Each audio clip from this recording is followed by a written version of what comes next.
ಇಲ್ಲದೆ ಇದ್ದ ಕಾರಣ ಇವತ್ತು ಮೀಟಿಂಗ್ ಮಾಡಿ ಎಲ್ಲ ಈ ಭಾಗದ ಶಾಸಕರು ಪ್ರಿಯಾಪಟ್ಟಣ, ಹುಣಸೂರು, ನಾನು ಮತ್ತೆ ಎಲ್ಲ ಎಂಪಿಗಳು, ಒಡೆಯರವರು, ಆಮೇಲೆ ಕುಮಾರಸ್ವಾಮಿ ಅವರು ಎಲ್ಲರೂ ಒಂದು ಕಂಪನಿಯವರೆಲ್ಲ ಕರೆದು ಒಂದು ಮೀಟಿಂಗ್ ಮಾಡಿದ್ದೀವಿ.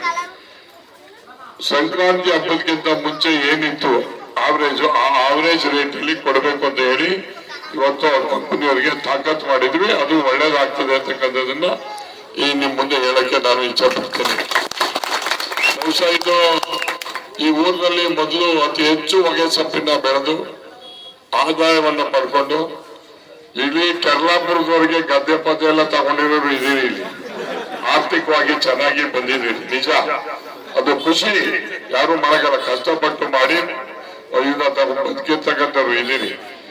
ಇವತ್ತು ನಮ್ಮ ಬದಲಾವಣೆ, ಈ ಭಾಗದ ರೈತರ ಬದಲಾವಣೆ ಹೊಗೆ ಸೊಪ್ಪನ್ನು ಬೆಳೆದ ಮೇಲೇನೆ ಅರ್ಧ ಬದಲಾವಣೆ ಆಗಿತ್ತು. ಮನೆ ಕಡೆ ಇರ್ಬೋದು, ವಿದ್ಯೆ ಇರ್ಬೋದು, ಮೋಟರ್ ಸೈಕಲ್ ತಗೊಳ್ಳೋದಿರ್ಬೋದು, ಇನ್ನೊಂದಿರ್ಬೋದು. ಈ ಆದಾಯ ಕಂಡಿದ್ದು ನಾವು ಆ ಬೆಳೆಯಿಂದ ಮಾತ್ರ ಅಂತಕ್ಕಂಥದ್ದನ್ನ ನಾವು ಯಾರು ಮರೆಯಾಗಿಲ್ಲ. ಬಹುಶಃ ಈ ಊರಲ್ಲಿ ನಾನು ಟೊಬ್ಯಾಕೋ ಬೋರ್ಡ್ ಮೆಂಬರ್ ವಯಸ್ಸಾದ್ರ ಆದಾಗ ಇವರಲ್ಲಿ ಭಾರಿ ಜನ ಬರೀ ಲೈಸೆನ್ಸ್ ಇದ್ದಿಲ್ಲ, ಎಲ್ಲ ಕಾರ್ಡ್ದಾರ ಇದ್ರು. ಸೇಲ್ ಪರ್ಮಿಷನ್ ಕೊಟ್ಟು 15% ಡ್ಯೂಟಿ ಹಾಕೋದು.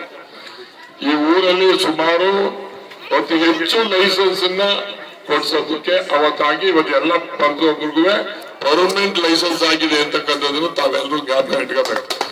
ಇವತ್ತು ಒಂದು ಲೈಸೆನ್ಸಿನ ಬೆಲೆ ಕನಿಷ್ಠ ಪಕ್ಷ ಹೆಚ್ಚೈತವ, ಯಾವ 1 ಲಕ್ಷ ಕೊಡು ನೋಡೋಣ. 2.25 ಲಕ್ಷ ಬಿಡ್ತಾರೆ, 1 ಲಕ್ಷ ಅಂತ ಇಲ್ಲಿ ನೋಡಬೇಕು. 2 ಲಕ್ಷ ಕೊಟ್ಟರು ಕೊಡಲ್ಲ. ಈಗ ಆ ಪರಿಸ್ಥಿತಿ ಆಗಿದೆ. ಇವತ್ತು ಬೋರ್ಡಲ್ಲಿ ಅದೇ ಮೀಟಿಂಗ್ ಅಲ್ಲಿ ಆಯ್ತು, ನೀವು ನಮ್ಮ ರೇಟ್ ಹೊಗೆ ಸೊಪ್ಪು ಕೊಡದೇ ಇದ್ರೆ ಬೋರ್ಡ್ ಅವರು ಒಂದು ಕೆಲಸ ಮಾಡಿ, ನಮ್ಮ ಮನೆಗೆ 4 ಲಕ್ಷದಿಂದ 5 ಲಕ್ಷ ರೂಪಾಯಿ ಖರ್ಚಾಗಿದೆ ಹೊಗೆ ಸೊಪ್ಪು ಮನೆಗೆ. ಆ ಮನೆ ದುಡ್ಡೆಲ್ಲ ಕೊಟ್ಬಿಡಿ, ನಮ್ಗೆ ಹೊಗೆ ಸೊಪ್ಪೆ ಬೆಳೆಯೋದಿಲ್ಲ ಬೇಡ.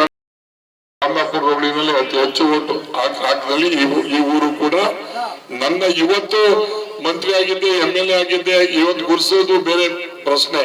ಬಟ್ ಅವಾಗ ನನ್ಗೆ ಯಾರು ಇಲ್ಲದೆ ಇದ್ದಾಗ ನನ್ಗೆ ನಮ್ಮ ಹೋಬಳಿಯಲ್ಲಿ ನಿಮ್ಮ ಊರು ಕೂಡ ಅತಿ ಹೆಚ್ಚು ಮತವನ್ನು ಹಾಕಿ 89% ನನ್ನ ಜ್ಞಾಪಕ ಮಾಡ್ತಾ ಇದ್ದೀನಿ. ನಮ್ಗೆ ಭಗವಂತ ನಿಮ್ಗೆಲ್ಲರೂ ಒಳ್ಳೇದ್ ಮಾಡ್ಲಿ. ನಾನೇನಾದ್ರು ಇವತ್ತು ನಿಂತಿದ್ರೆ ನನಗೆ ಯಾರು ರಾಜಕೀಯ ಗುರುಗಳಿಲ್ಲ. ನನ್ಗೆ ರಾಜಕೀಯ ಶಕ್ತಿ ಯಾರು ಅಂದ್ರೆ ಈ ಕ್ಷೇತ್ರದ ಮತದಾರರು. ನಾನು ನಿಮ್ಮ ಅಂಗಲಿದ್ದೀನಿ ಹೊರತು ಬೇರೆ ಯಾರು ಹಂಗಲ್ಲ. ನನಗೆ ಭಗವಂತ ನಿಮ್ಗೆಲ್ರಿಗೂ ಒಳ್ಳೇದ್ ಮಾಡ್ಲಿ. ಈ ಸಾರ್ವಜನಿಕರ ಕೆಲಸವನ್ನ ಮಾಡ್ತಕ್ಕಂಥ ಅವಕಾಶ ಕೊಟ್ಟಿದ್ದೀರಿ, ನಿಮ್ಗೆಲ್ರಿಗೂ ಒಳ್ಳೇದಾಗ್ಲಿ. ನಾಟಕ ಚೆನ್ನಾಗಿ ಮಾಡಿ, ಆ ನೋಡಿದ್ಮೇಲೆ ನೋಡಿದ್ದಾನೆ ಬೆಳಿಗ್ಗೆ